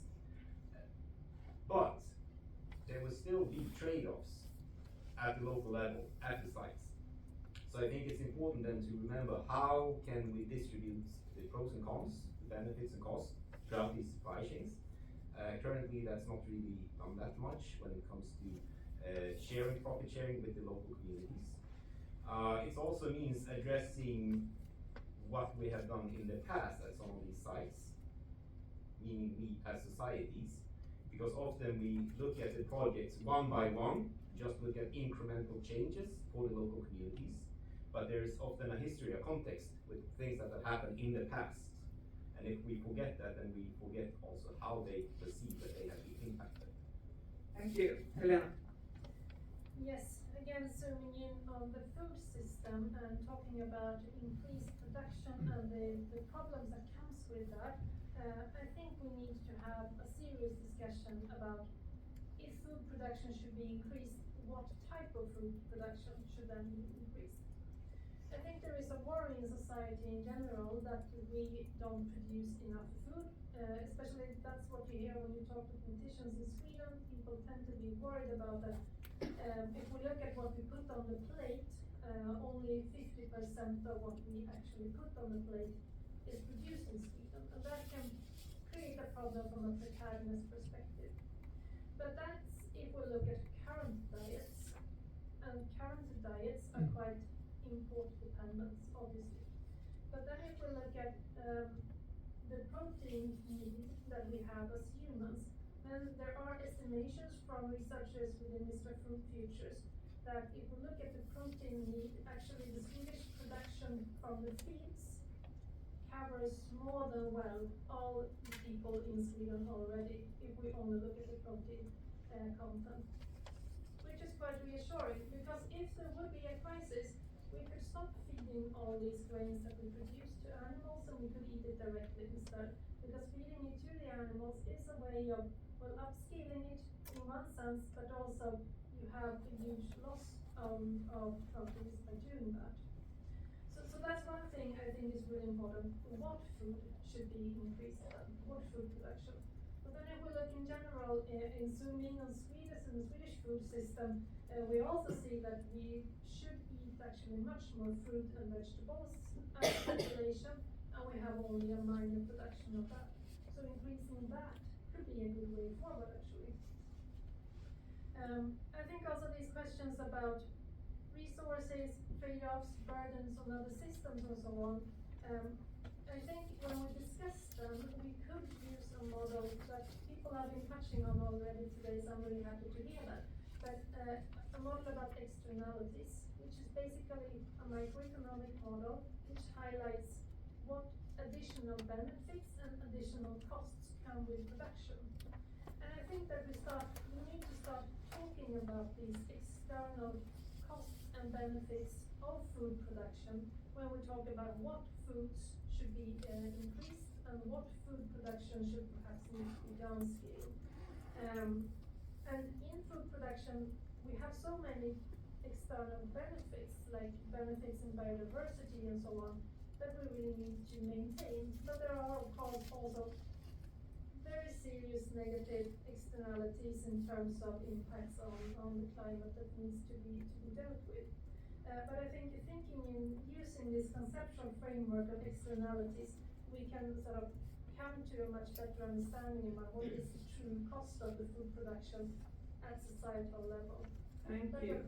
But by the way, just keeping in mind also that food production in itself can partly be viewed as a public good, which could also be, which is also something we might need to address actually. You want a short comment on that because we're running out of time, of course. Very, very shortly to just mention that the research that we just produced says exactly as you just said at the European level. It's not a question of consuming less, it's a question of consuming differently. We've just published a report on protein diversification, how we could upscale the production of kind of plant-based proteins, etc., and engage into a diet change for the European population. The benefits, economically, socially, environmentally, are staggering. Agriculture is a sector that is most at risk for climate change. That's one. Food-related unhealthy diets are the secondary cause of death in the EU. And so there are clear pathways, beneficial pathways for this particular transition that Karlsson.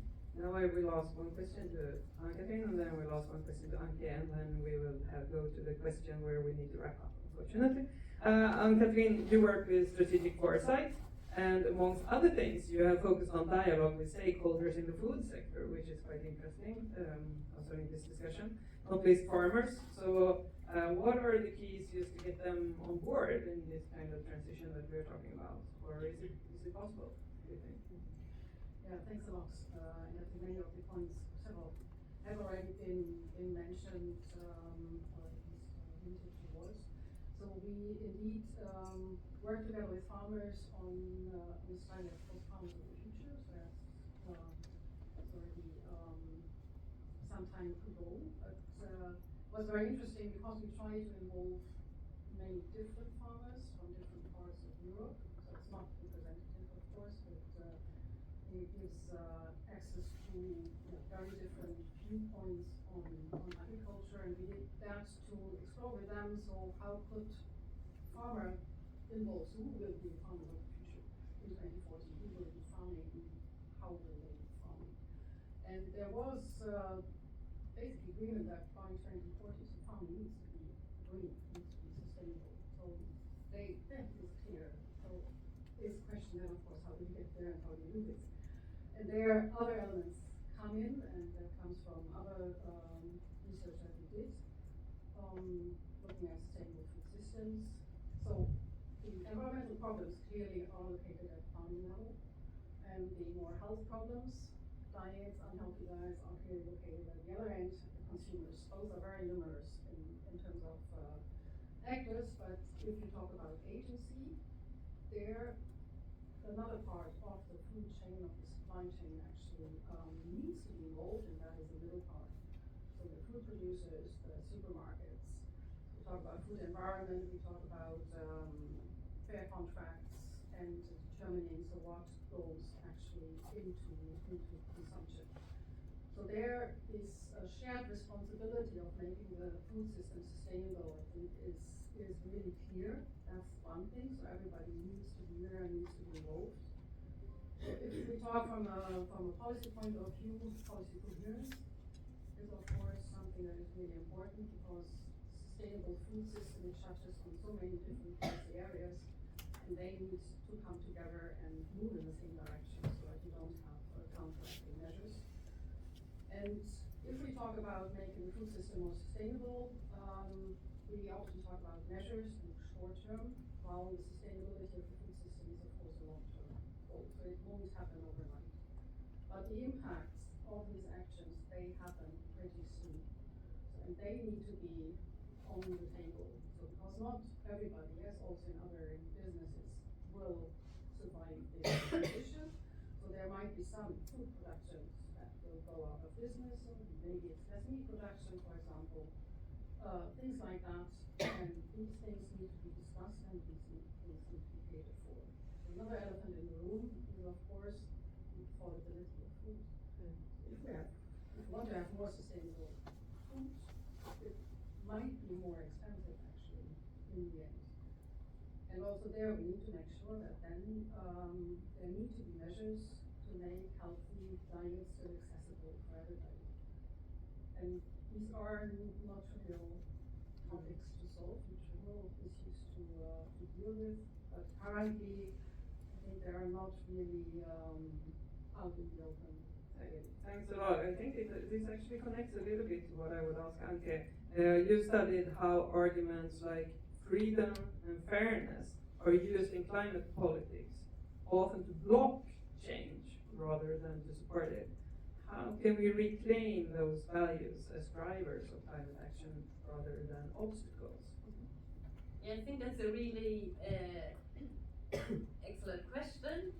Not least because you could also answer, like, why should these values, freedom, justice, fairness, why should they only apply to climate politics, right? So why are they not being raised as arguments and expectations from all sectors of politics? But yes, of course, I agree they should. It sounds very abstract to think of justice in this context, but we've already heard about the Just Transition Fund. Well, ETS2 and the social climate plan is very much about fairness. You talked about who bears the cost. Is it that little small-scale farmer? And so on. So there are lots of questions to do with justice here and fairness. And I would say, well, if these values, these guiding principles are used, they should be taken seriously because it matters how we talk about things. And I think many of you have already highlighted it implicitly. It really matters how we frame things, how we talk about things, and that holds for politicians, media, but also for researchers. And when we studied how justice arguments were used in the debate over climate politics, we saw how that was a very powerful argument. Who would say, no, I don't care about justice? Well, everybody cares about this, right? And it's very powerful, but actors, politicians, policymakers, speakers use those arguments to stop policy change because they interpret any change that is happening because of climate politics, because of climate policies, any change to the status quo as unjust and unfair. And of course, in this way, if you say, well, this is a change, so it is unfair because it's not as it was before, then that's a very powerful argument to stop any change. And then that means you have no justice, but you have no transition either, so you have neither nor. And the same applied actually to freedom arguments when we studied that. A very narrow definition of freedom was used as freedom is what we do at the moment. That is a free life. Exactly what we do just now. So again, any change to that status quo is a restriction of freedom. And that makes, of course, climate policies completely illegitimate and unacceptable. Who wants something that restricts freedom? Nobody. These arguments are super popular, also in the media, and they're challenged too little, we found. So my point would be here to reclaim the value of these, that society really needs to challenge those superficial arguments that are just cementing the status quo. Whether it's just or fair, they're not even being challenged. So we need a more profound consideration what these mean and what they have to do with a good life. Thank you. Now just one very short answer to my last question was, if there is one insight that would unlock progress across your field, what would it be? And I told you this question before, so you can answer it super quickly. Antoine, do you want to start? Well, I would read on what has been said in the previously. It was said in the previous panel, science describes the world as it is, policy governs it. I would like to complement that sentence, say policy governs it as it is. Politics governs it as it's perceived. And I'm afraid that at the moment, we are all, or most of us I think, are involved into the science policy nexus. And I'm afraid we're seeing the policy bubble going away. And we need to reclaim that point, because at the end of the day, if we want to have an inclusive transition that has citizens, as it's called, that have participatory processes, that manages the trade-off, the necessary trade-off of this transition, we will need at some point also politicians to tell the narrative, to actually implement the science that we know is there. Thank you. Ann-Katrin? Yeah, maybe which already had a bit of a negative connotation, but what needs to be realized, so change is going to happen. It's by disaster or by design. I still hope that we choose the design will happen. Thank you, Andrea. So I don't think that there is any silver bullet, so not one optimal solution that will work and give the type of future that most people would want. So I would opt for having that insight means that we should aim for having diversified responses. So doing a lot of testing quite a lot, and that also means that we will not succeed with everything that we test and try to implement, and being prepared for that. Thank you. Anke? Yeah, my point would also be about change and how it's experienced and how people worry about the change that they're anticipating. And my point would be about, well, if we knew how this worry about upcoming change can catalyze constructive action rather than societal divides and destructive types of conflicts, that would contribute a lot. Thank you. Helena? Yeah, I would like to highlight that climate and environmental policy is so interlinked with a lot of other policies. So take for instance a climate adaptation of the food system and a change towards a food system with higher preparedness. These two are interlinked. And we have shown in Mistra Food Futures that several measures that can be taken at farm level to reduce the climate impact by food production will actually also lead to a much more resilient system. And that in itself will lead to higher preparedness with respect to food. So this is interlinked, and I think that we really need to start talking about how interlinked these systems are, and also to get policy to view them as interlinked. I think that's an excellent last answer. So thanks a lot to the panel.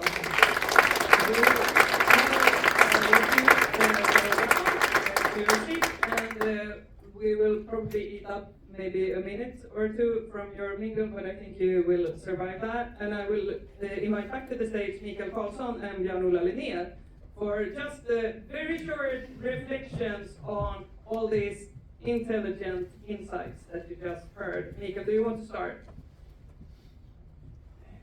Okay. Well, a lot of interesting comments have been made, but I try to reflect a bit on this. A lot of difficulties have been underlined in both panels and so on, but to some extent I would say that it's also easier to transform today than before. Because first, there's a new understanding today. If you compare the Draghi report with, for instance, the Lisbon process in the EU quite some time ago, I was in the high-level group in 2005 and 2007 when the 2020 package came, and that was clearly no understanding of that competitiveness and climate mitigation go hand in hand, which we have today with von der Leyen. It's something very fundamentally different compared to Barroso. Climate trends are unavoidable, it was said, and I think the coffee example raised by Helena is just one additional way to underline this. We have a renewable energy revolution going on in the world. It's in many respects much, much cheaper to supply electricity today than in the past. It's based on renewables.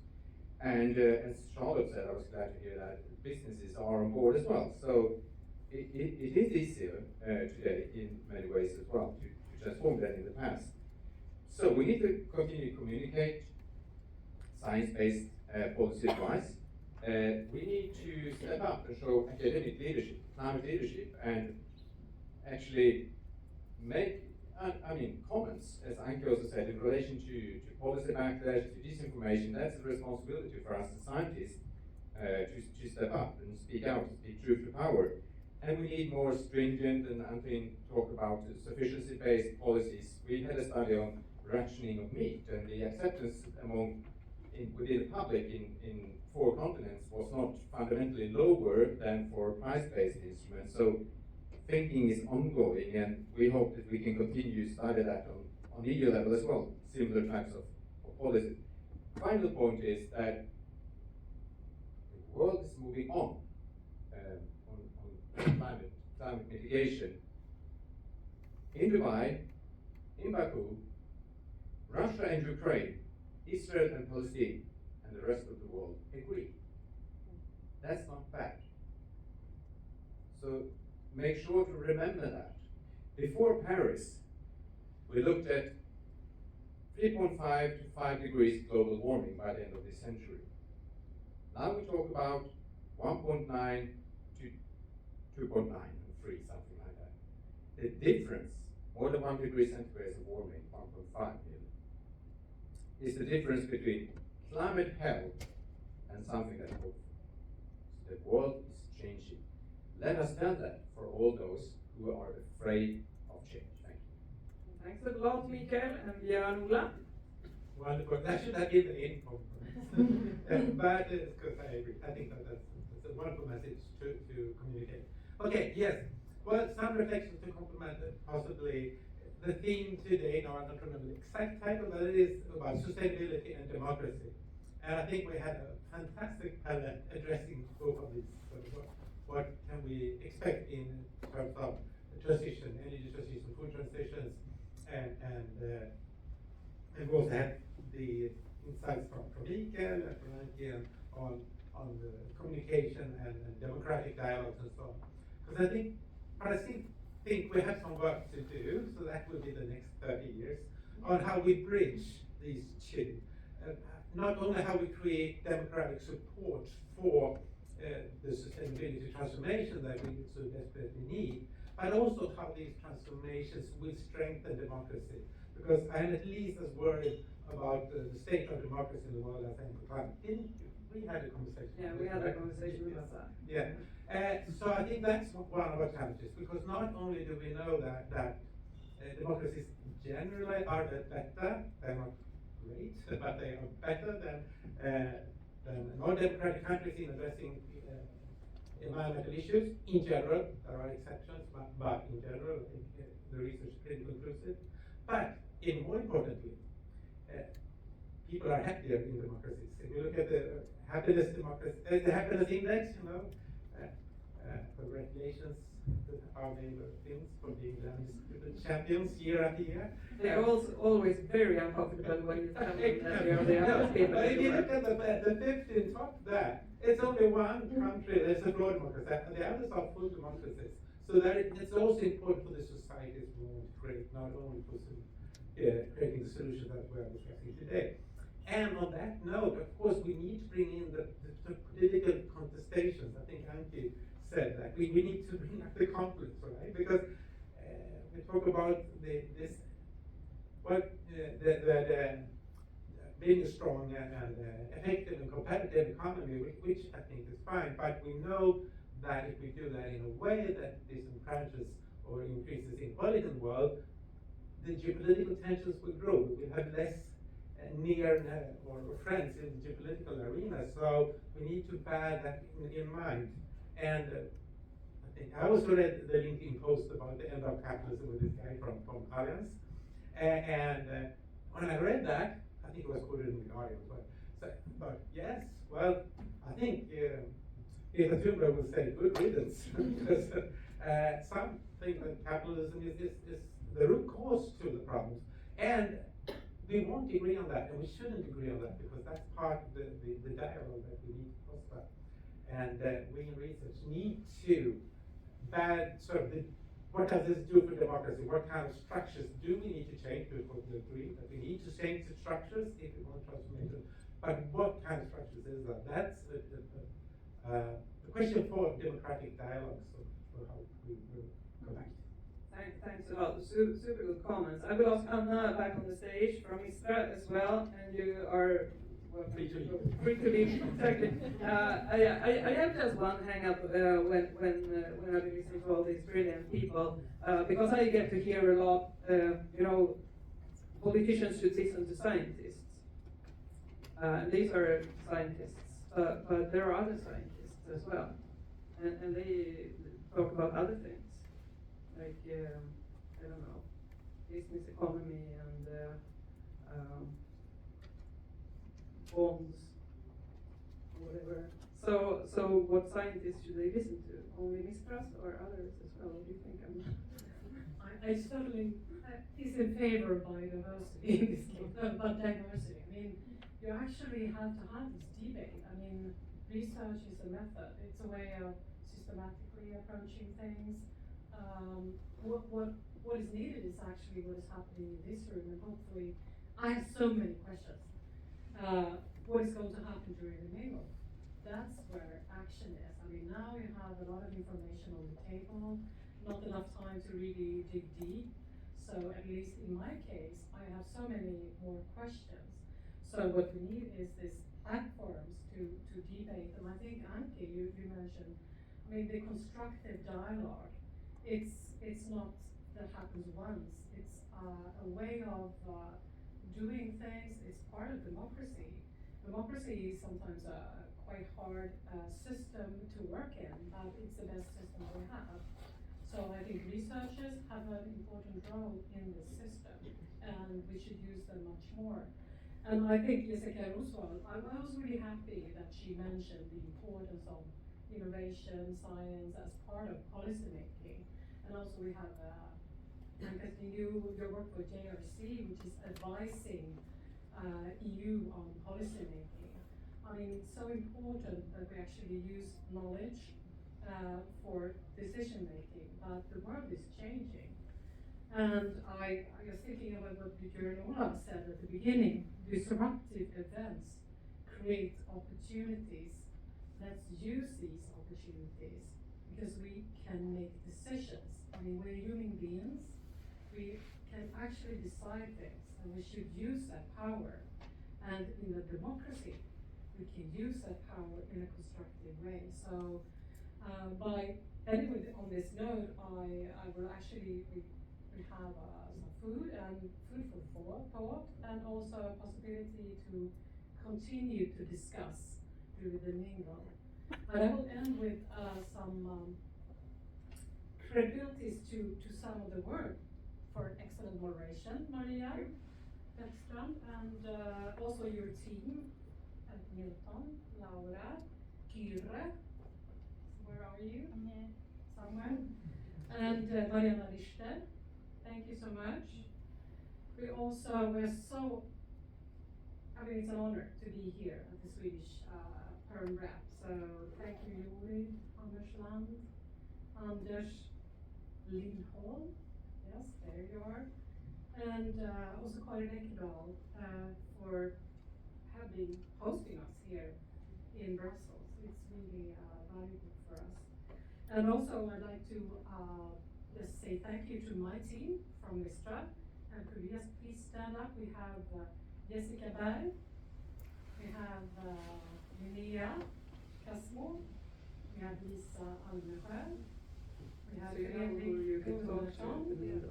Yes, you know who to talk to. And also Johan Hedman. And finally, also thank you so much all Mistra researchers, Mistra programs that you came all the way to Brussels. It doesn't happen that often because we are careful with traveling. But at this time it was very valuable to have you here. And also thank you, all you sitting in the audience that you came here. Thank you so much for coming listening to us, and take the opportunity to talk to us, and we like to talk to you. So yeah, and all the questions that you didn't have a chance to ask the panelists, you can ask them outside. So we come back, see you, and let's talk. Thanks a lot.